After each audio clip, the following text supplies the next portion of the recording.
വചനവീഥിയിലൂടെ father JB Puthur. വിശുദ്ധ ലൂക്കാ രചിച്ച നമ്മുടെ കർത്താവ് യേശുമിശിഹായുടെ പരിശുദ്ധ സുവിശേഷം. അധ്യായം 1, 5 മുതൽ 25 വരെയുള്ള വാക്യങ്ങൾ. സ്നാപക യോഹന്നാന്റെ ജനനത്തെക്കുറിച്ച് അറിയിപ്പ്. ഹെറോദേസ് യൂദയ രാജാവായിരുന്ന കാലത്ത് അബിയായുടെ ഗണത്തിൽ സക്കറിയ എന്ന ഒരു പുരോഹിതൻ ഉണ്ടായിരുന്നു. അഹറോന്റെ പുത്രിമാരിൽപ്പെട്ട എലിസബത്ത് ആയിരുന്നു അവന്റെ ഭാര്യ. അവർ ദൈവത്തിന്റെ മുൻപിൽ നീതിനിഷ്ഠരും കർത്താവിന്റെ കൽപ്പനകളും പ്രമാണങ്ങളും കുറ്റമറ്റ വിധം അനുസരിക്കുന്നവരുമായിരുന്നു. അവർക്ക് മക്കളുണ്ടായിരുന്നില്ല. എലിസബത്ത് വന്ധ്യയായിരുന്നു. ഇരുവരും പ്രായം കവിഞ്ഞവരുമായിരുന്നു. തന്റെ ഗണത്തിന് നിശ്ചയിക്കപ്പെട്ടിരുന്ന ക്രമമനുസരിച്ച് ദൈവസന്നിധിയിൽ ശുശ്രൂഷ നടത്തി വരവേ പൗരോഹിത്യ വിധിപ്രകാരം കർത്താവിന്റെ ആലയത്തിൽ പ്രവേശിച്ച് ധൂപം സമർപ്പിക്കാൻ സക്കറിയായ്ക്ക് കുറി വീണു. ധൂപാർപ്പണ സമയത്ത് സമൂഹം മുഴുവൻ വെളിയിൽ പ്രാർത്ഥിച്ചുകൊണ്ടിരുന്നു. അപ്പോൾ കർത്താവിന്റെ ദൂതൻ ധൂപപീഠത്തിന്റെ വലതുവശത്ത് നിൽക്കുന്നതായി അവന് പ്രത്യക്ഷപ്പെട്ടു. അവനെ കണ്ട് സക്കറിയ അസ്വസ്ഥനാവുകയും ഭയപ്പെടുകയും ചെയ്തു. ദൂതൻ അവനോട് പറഞ്ഞു, സക്കറിയ, ഭയപ്പെടേണ്ട, നിന്റെ പ്രാർത്ഥന കേട്ടിരിക്കുന്നു. നിന്റെ ഭാര്യ എലിസബത്തിൽ നിനക്ക് ഒരു പുത്രൻ ജനിക്കും. നീ അവന് യോഹന്നാൻ എന്നു പേരിടണം. നിനക്ക് ആനന്ദവും സന്തുഷ്ടിയും ഉണ്ടാകും. അനേകർ അവന്റെ ജനനത്തിൽ ആഹ്ലാദിക്കുകയും ചെയ്യും. കർത്താവിന്റെ സന്നിധിയിൽ അവൻ വലിയവനായിരിക്കും. വീഞ്ഞോ മറ്റു ലഹരി പാനീയങ്ങളോ അവൻ കുടിക്കുകയില്ല. അമ്മയുടെ ഉദരത്തിൽ വെച്ച് തന്നെ അവൻ പരിശുദ്ധാത്മാവിനാൽ നിറയും. ഇസ്രായേൽ മക്കളിൽ വളരെ പേരെ അവരുടെ ദൈവമായ കർത്താവിലേക്ക് അവൻ തിരികെ കൊണ്ടുവരും.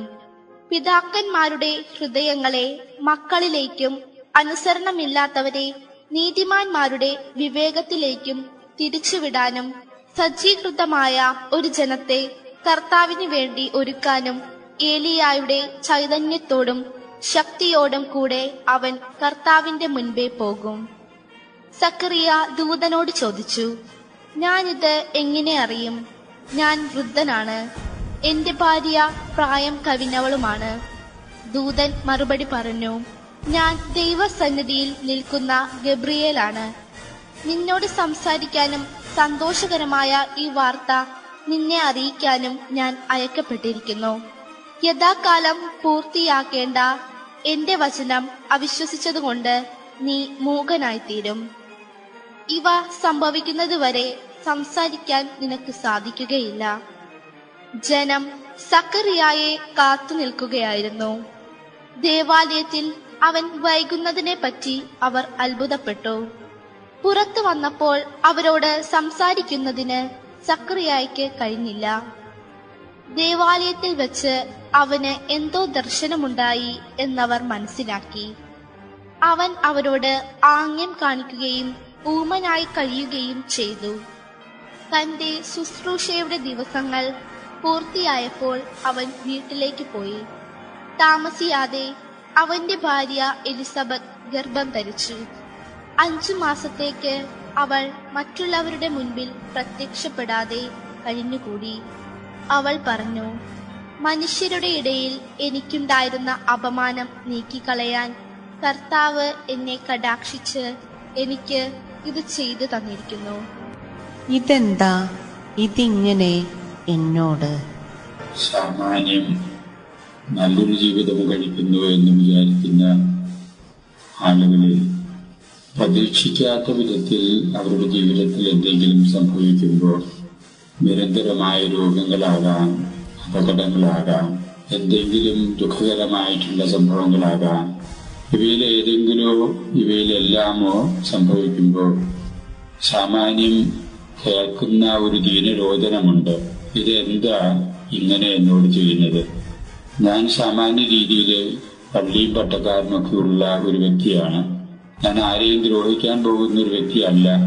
ഞാൻ എൻ്റെതായിട്ടുള്ള കാര്യങ്ങൾ നോക്കി സാധിക്കുന്ന രീതിയിൽ നന്നായിട്ട് തന്നെ ജീവിക്കാൻ ശ്രമിക്കുന്ന ഈ എന്നോട് എന്താ ദൈവം ഇങ്ങനെ ചെയ്യുന്നത് എന്ന് വിലപിക്കുന്നതായിട്ട് നാം കേൾക്കാറുണ്ട്. എന്തായി ഇങ്ങനെ എന്നോട് എന്ന ചോദ്യത്തിന് ഉത്തരം കണ്ടുപിടിക്കാൻ എന്ന രീതിയിൽ ചിലർ ഓടുന്നത് സ്ഥലത്തെ ദിവ്യന്റെ അടുത്തേക്ക്, ആ ദൈവങ്ങളുടെ അടുത്തേക്ക്, പ്രേക്ഷിതന്മാരുടെ അടുത്തേക്ക് ഒക്കെ ഓടിച്ചെല്ലുകയാണ്. അവർ അവരുടെ വായിൽ അപ്പോൾ വരുന്ന കാര്യങ്ങള് ഓരോന്ന് സാന്ദർഭികമായിട്ട് അവരോട് ഉത്തരമായിട്ട് പറയുന്നു. ഇത് പിശാചിന്റെ ബന്ധനമാണ്, ഇത് നിങ്ങളുടെ പൂർവന്മാര് ചെയ്തിട്ടുള്ള പാതകങ്ങളുടെ ദുഷ്ഫലങ്ങള് നിങ്ങൾ അനുഭവിച്ചു തീർക്കാൻ വേണ്ടിയുള്ള പരീക്ഷണങ്ങളാണ്. അതിന് ഇന്ന വഴിപാട് അവിടെ നടത്തണം, ഇന്ന കാഴ്ചകൾ ഇവിടെ അർപ്പിക്കണം, ഇത് വീടിന്റെ പെശകാണ്, അവിടെ പറമ്പിൽ എന്തോ ഉണ്ട്, ഇത് അയൽവക്കക്കാരെന്തോ ചെയ്തിട്ടുള്ളതാണ് എന്നും മറ്റുമായിട്ട് ഓരോ ജൽപ്പന്നങ്ങൾ എന്ന് തന്നെ വിശേഷിപ്പിക്കാവുന്ന ഓരോ ഉത്തരങ്ങള് അവര് മനസ്സിലേക്ക് പോയതിൽ കൂടുതൽ ഭാരമായിട്ട് അവർ തിരിച്ചു വരുന്നു. വേറെ ചിലര് ഭാവി പ്രവചിക്കുന്ന ആളുകളുടെ അടുത്തേക്ക് പോകുന്നു. അവര് പറയുന്നു, ഇത് കൈവശമാണ്, ഇതിന് ഇന്നത് ചെയ്യണം, ഇത് അങ്ങനെ ദുർഭൂതമാണ്. അവർക്ക് അപ്പോ അയല് തോന്നുന്ന ഉത്തരമായിട്ട് അത് മനസ്സിനെ വീണ്ടും ഭാരപ്പെടുത്തിക്കൊണ്ട് അവരും തിരിച്ചു വരുന്നു. വേറെ ചിലർ ഒരു സ്ഥലത്തേക്കും പോകുന്നില്ല, അവര് തന്നിലേക്ക് തന്നെ തിരിയുന്നു. ഒരു വിഷാദം, വിദ്വേഷം, എല്ലാവരോടും പകയോട്. അതുവരെ വീട്ടിലുണ്ടായിരുന്ന സമാധാനം ഭഞ്ജിക്കപ്പെടുന്നു. പരസ്പരം പരാതി പറയുന്നു, കുറ്റപ്പെടുത്തുന്നു. ഇതെന്താ ഇതിങ്ങനെ എന്നോട് എന്നതാണ് അവരുടെയൊക്കെ ചോദ്യം. വേറെ ചിലര് പകച്ചു നിൽക്കുന്നു. ഇതെന്താ ഇങ്ങനെ സംഭവിക്കുന്നത്? ഈ ചോദ്യത്തിന് ദൈവം നൽകുന്ന ഒരു ഉത്തരമാണ് ഇന്നത്തെ സുവിശേഷം എന്നതാണ് എന്റെ ബോധ്യം. ഈ ഉത്തരം നമ്മുടെ മുമ്പിൽ ഒരു കുടുംബത്തിന്റെ ചിത്രം വരച്ചു കാണിച്ചുകൊണ്ടാണ് അത് ആരംഭിക്കുന്നത്. ഒരു ചിത്രകാരനും കൂടിയായ ലൂക്ക ആ കുടുംബത്തിന്റെ ചിത്രം ഇങ്ങനെയാണ് നമ്മുടെ മുമ്പിൽ വരയ്ക്കുന്നത്. ഒരു കുന്നിന്റെ മുകളിലാണ് ആ വീട്. സാമാന്യം ഭേദപ്പെട്ട ഒരു വീട്, സാമ്പത്തികമായിട്ടും സാമൂഹികമായും ഒക്കെ ഭദ്രതയുള്ള ഒരു കുടുംബം. ആളുകൾക്ക് ആ കുടുംബത്തിനോട് മതിപ്പാണ്, വലിയ താല്പര്യമാണ്, അംഗീകാരമാണ്. അങ്ങനെ സമാധാനത്തോടു കൂടി നീങ്ങുന്ന ഒരു കുടുംബം. സുവിശേഷകനായ ലൂക്ക എഴുതി വച്ചിരിക്കുന്നു, ദൈവത്തിന്റെ മുമ്പിൽ നീതിനിഷ്ഠമായിട്ട് ജീവിക്കുന്ന രണ്ട് വ്യക്തികളാണ് ആ കുടുംബത്തിലുള്ളത്. കുടുംബനാഥന്റെ പേര് സഖറിയാസ്, ഒരു പുരോഹിതനും കൂടിയാണ് അദ്ദേഹം. കുടുംബിനിയുടെ പേര് സർവ്വരാരും സമ്മതനായിട്ടുള്ള അഹ്റോന്റെ ഗോത്രത്തിൽ പിറന്ന വലിയ കുലീനിയായ തറവാട്ടുകാരത്തിയായ എലിസബത്ത്. ആർക്കും മറ്റൊരു അഭിപ്രായമില്ല, വളരെ നല്ല അഭിപ്രായം എല്ലാവർക്കും. അവരുടെ ഇടയില് അവരും വളരെ സമാധാനത്തോടു കൂടി നീങ്ങുന്നു. ദാമ്പത്യം കഴിഞ്ഞിട്ട് വർഷങ്ങൾ പലതായിട്ടും അവർക്കൊരു കുഞ്ഞിനെ കാണാൻ അവർക്ക് സാധിച്ചില്ല. ഈ ഒരു ദുഃഖം അവരുടെ ഉള്ളിലുണ്ട്. വാർദ്ധക്യത്തിലെത്തി. ഒരു ബിഷഗുരനും കൂടിയായ ലൂക്ക സുവിശേഷത്തിൽ രേഖപ്പെടുത്തി വച്ചിരിക്കുകയാണ്, എലിസബത്ത് വന്ധ്യയായിരുന്നു, പ്രസവിക്കാൻ സാധിക്കാത്ത ഒരു സ്ഥിതിവിശേഷം. സഖറിയാസിനാണെങ്കിൽ സന്താന ഉത്പാദനത്തിനുള്ള പ്രായം പോലും കവിഞ്ഞ ആ സ്ഥിതിയാണെന്ന് പ്രത്യേകം സുവിശേഷത്തിൽ രേഖപ്പെടുത്തി വച്ചിരിക്കുന്നു. അതുകൊണ്ട് ഇന്നൊരു പ്രതീക്ഷിച്ചു വകയില്ല. അന്നത്തെ സമൂഹത്തില് സന്താനങ്ങളില്ലാത്ത സ്ഥിതിവിശേഷം ദൈവത്തിന്റെ ശാപമായിട്ട് പോലും കരുതുന്ന ഒരു അന്തരീക്ഷമായിരുന്നു.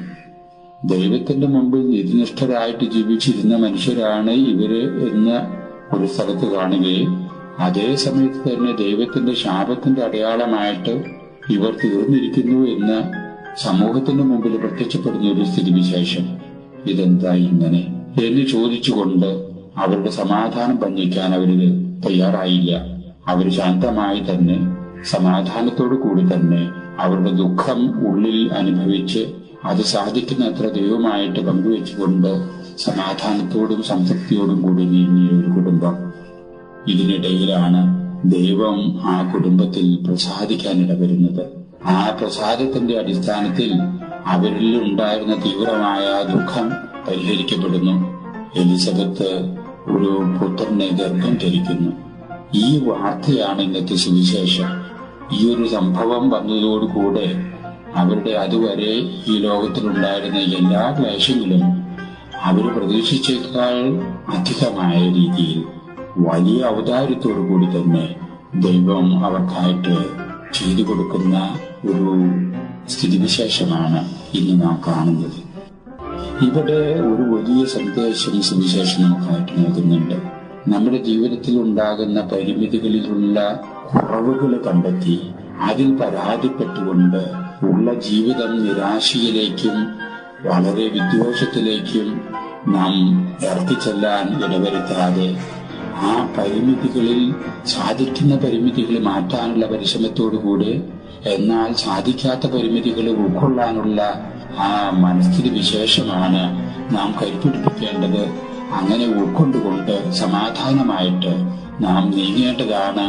എങ്കിലേ നമ്മുടെ ജീവിതത്തിൽ നിന്ന് ദൈവം ആഗ്രഹിക്കുന്ന നന്മകള് വിരിയിച്ചെടുക്കാൻ നമുക്ക് സാധിക്കുകയുള്ളൂ എന്നൊരു സത്യം ഇന്നത്തെ സുവിശേഷം നമ്മളെ പഠിപ്പിക്കുകയാണ്.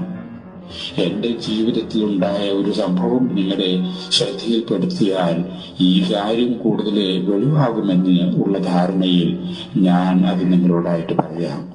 1994 ഡിസംബർ മാസം 31 അന്നൊരു ഞായറാഴ്ചയായിരുന്നു.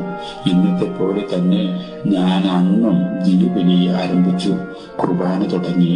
എനിക്ക് വലിയ ബുദ്ധിമുട്ടുകളൊന്നും ഉണ്ടായില്ല. കുർബാന പുരോഗമിച്ച് അതിന്റെ അവസാന ഘട്ടത്തിലേക്ക് എത്തുന്നതിന് മുമ്പ് തന്നെ എനിക്ക് ഒന്നും കാണാൻ സാധിക്കാത്ത സ്ഥിതിവിശേഷം അത് എന്നിൽ വലിയ പകപ്പാണ് ഉണ്ടാക്കിയത്. അതുകൊണ്ട് വളരെ ബുദ്ധിമുട്ടി തെറ്റിച്ചും കുറെയൊക്കെ ശരിയായിട്ടും ഞാൻ കുർബാന അവസാനിപ്പിക്കേണ്ടി വന്നു. അങ്ങനെ അവസാനിപ്പിച്ച വിദഗ്ധരെ ഞാൻ കാണാൻ വേണ്ടി പോകുന്നു. വിദഗ്ധർ പരിശോധനകൾ മാറി മാറി നടത്തുന്നു, സ്ഥിരീകരിക്കുന്നു. എന്റെ 2 കണ്ണുകൾക്കും സെൻട്രൽ സീറോസ് റെറ്റിനോപ്പതി, ചുരുക്കപ്പേരിൽ CSR എന്ന പേരിൽ അറിയപ്പെടുന്ന ഒരു കാര്യമായിട്ടുള്ള ഗൗരവമായിട്ടുള്ള ഒരു രോഗമാണത്. അതിന് ചെയ്യാവുന്നത് ലേസർ ട്രീറ്റ്മെന്റ് മാത്രമേ ഉള്ളൂ. അതും നടത്തി. എന്റെ സഭാധികാരികളെ എന്നെ വിളിച്ചു പറഞ്ഞു, ലോകത്തിന്റെ ഏത് ഭാഗത്ത് വേണമെങ്കിലും അച്ഛന് ചികിത്സയ്ക്ക് വേണ്ടി പറഞ്ഞയക്കാൻ ഞങ്ങൾക്ക് സന്നദ്ധതാണ്. അച്ഛൻ അതിനു വേണ്ടി ചിന്തിക്കുന്നതിൽ തെറ്റില്ല. പക്ഷേ ഞാൻ നമ്മുടെ നാട്ടിലുള്ള വിദഗ്ധരുമായിട്ട് ആലോചിച്ചു. അവരിൽ നിന്ന് എനിക്ക് മനസ്സിലായി എവിടെ പോയാലും ഇതൊക്കെയാണ് അതിന്റെ ട്രീറ്റ്മെന്റ്, അതിലും കൂടുതലൊന്നും ചെയ്യാനില്ല എന്ന ചിന്തയോടുകൂടെ ഞാൻ തിരിച്ചു വരുന്നു. 1995 ജനുവരി മാസം 5 എനിക്ക് പത്രങ്ങളൊന്നും വായിക്കാൻ സാധിക്കാത്ത സ്ഥിതിവിശേഷം എനിക്കായിട്ട് വായിച്ചു തരാൻ വേണ്ടി ഒരു പത്രം വായിച്ചു തുടങ്ങുന്നു.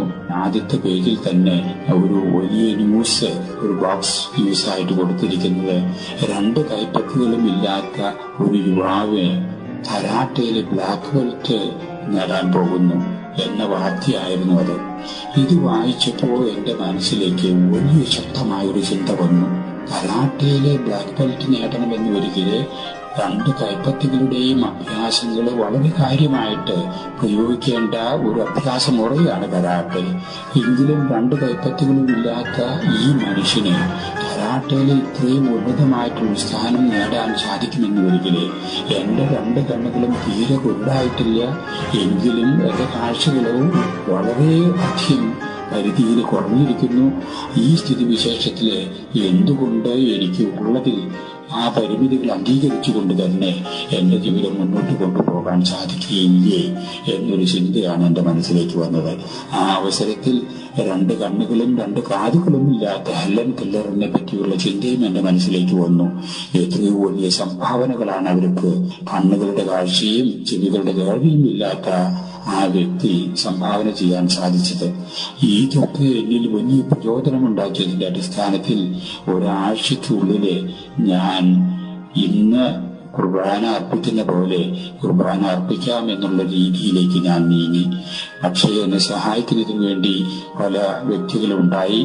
വലിയ അക്ഷരത്തിൽ പല കാര്യങ്ങൾ എഴുതി എനിക്കായിട്ട് നൽകപ്പെട്ടു. ഒരു ലെൻസ് വലിയത് ജർമ്മനിയിൽ നിന്ന് കൊണ്ടുവരപ്പെട്ടു. പക്ഷെ അതൊക്കെ പരാജയപ്പെട്ടു. പക്ഷെ മനസ്സിന്റെ ഒരു സ്ഥിതിവിശേഷം ഞാൻ സ്വരൂപിച്ചതിന്റെ അടിസ്ഥാനത്തിൽ ഇന്ന് നിങ്ങൾക്ക് വേണ്ടി ഒന്നിച്ച് ബലിയർപ്പിക്കുന്ന പോലെ ഞാൻ ബലിയർപ്പണം തുടങ്ങി. ഇത് സത്യത്തിൽ അന്ന് എന്നെ തളർത്താമായിരുന്ന ഒരു സ്ഥിതിവിശേഷമായിരുന്നു. ചില ഇത് ദൈവത്തിന്റെ ഒരു ശിക്ഷയാണ് അച്ഛന് എന്ന രീതിയിൽ പോലും ചിന്തിച്ചവരുണ്ടായിട്ടുണ്ട് എന്നാണ് എന്റെ ധാരണ. എന്തു തന്നെയായാലും ദൈവത്തിന്റെ ഒരു ശിക്ഷയാണ് ഈ കണ്ണുകളുടെ കാഴ്ച പോയതെന്ന് ഞാൻ ഒരിക്കലും ധരിക്കുന്നില്ല. അങ്ങനെ ഒരു വിചാരം എന്റെ മനസ്സിലില്ല. അതിന്റെ ഉള്ളിൽ അടക്കിയിരിക്കുന്ന രക്ഷ എന്താണ് എന്ന് എനിക്ക് അറിഞ്ഞുകൂടാ. സത്യത്തിൽ ഇനിയും അത് കണ്ടുപിടിക്കേണ്ടിയിരിക്കുന്നു.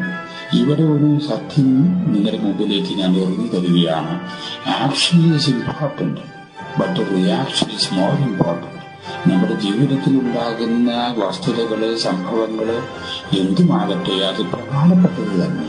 പക്ഷെ അതിനേക്കാൾ പ്രാധാന്യമേറിയതാണ് ആ സംഭവങ്ങളോടും വസ്തുതകളോടും സ്ഥിതിവിശേഷത്തോടും ഉള്ള നമ്മുടെ പ്രതികരണം എന്നുള്ളതാണ് ആ സത്യം. ആ പ്രതികരണം നമ്മൾ നന്നായിട്ട് നടത്തുന്നുണ്ടെങ്കിൽ നമ്മൾ നന്നാകും. ആ പ്രതികരണം മോശമാകുകയാണെങ്കിൽ അത് നമ്മൾ മോശമാക്കും. അല്ലാതെ ഉണ്ടാകുന്ന സംഭവങ്ങളല്ല നമ്മളുടെ വ്യക്തിത്വത്തിന്റെ വളർച്ചയോ തളർച്ചയോ കൊടുക്കുന്നതിന് നിദാനമാകുന്നത് ആ വസ്തുതകളോടുള്ള നമ്മുടെ പ്രതികരണമാണ്. അതുകൊണ്ട് ക്രിസ്മസിന് ഒരുങ്ങുന്ന ഈ അവസരത്തില് 2009 ക്രിസ്മസിനുള്ള യഥാർത്ഥത്തിലുള്ള ഒരുക്കമായിട്ട് നാം മനസ്സിലാക്കി എടുക്കേണ്ടത് action is important, but reaction is more important. So we have to learn to react in a Christian way. ക്രിസ്തീയമായ രീതിയിൽ നമ്മുടെ ജീവിതാനുഭവങ്ങളോട് പ്രതികരിക്കാൻ നമ്മൾ പഠിക്കണം. ഇത് പഠിച്ചുകൊണ്ട് ഉള്ള ഒരു ജീവിത ശൈലിയായിരിക്കട്ടെ ഈ കൊല്ലത്തെ ക്രിസ്മസിനുള്ള ഒരുക്കം എന്നാണ് എനിക്ക് നിങ്ങളോടായിട്ട് ഇന്ന് പറയാനുള്ളത്.